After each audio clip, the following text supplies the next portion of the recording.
Bismillahirrahmanirrahim. Salam olsun Hüseyn'e, salam olsun Ali ibn Hüseyn'e, salam olsun evladı Hüseyn'e, salam olsun əshab-ı Hüseyn'e. Məhərrəm ayının gəlişi münasibəti ilə hamınıza başsağlığı verirəm.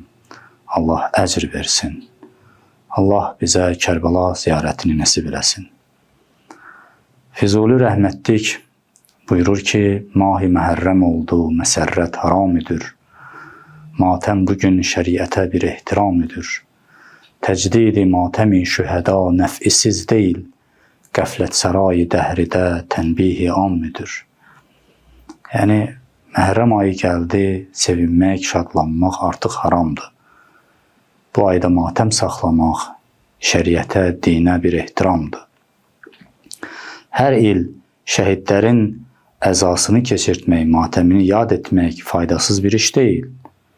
Bu, qəflət dünyasında ümumi oyanışdır.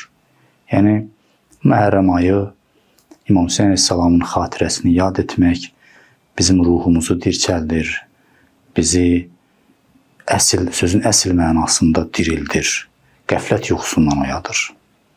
Məhərrəm ayı əza ayı olmaqla yanaşı, həm də paklıq ayıdır, saflaşmaq ayıdır, Əhl-i Beytlə həmahəngləşmək ayıdır.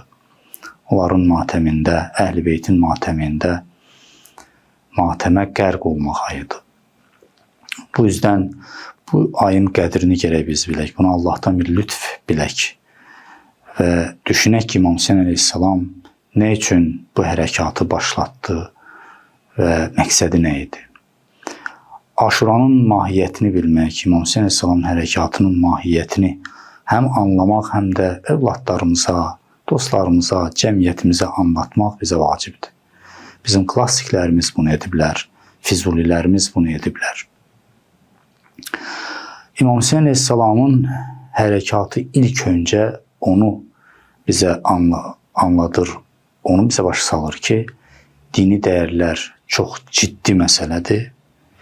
Dini dəyərlər o qədər vacibdir ki, İmam Hüseyn əleyhissalam kimi bir şəxsiyyət, Peyğəmbərin nəvəsi və Allahın təyin etdiyi imam öz ailəsi ilə birgə, dostları ilə, əshabı ilə birgə bunların uğrunda şəhid olub, öz canından keçib. Yəni, bu dəyərlər o qədər alidir ki, bir imam öz həyatını qurban verir bu dəyərlərin uğrunda.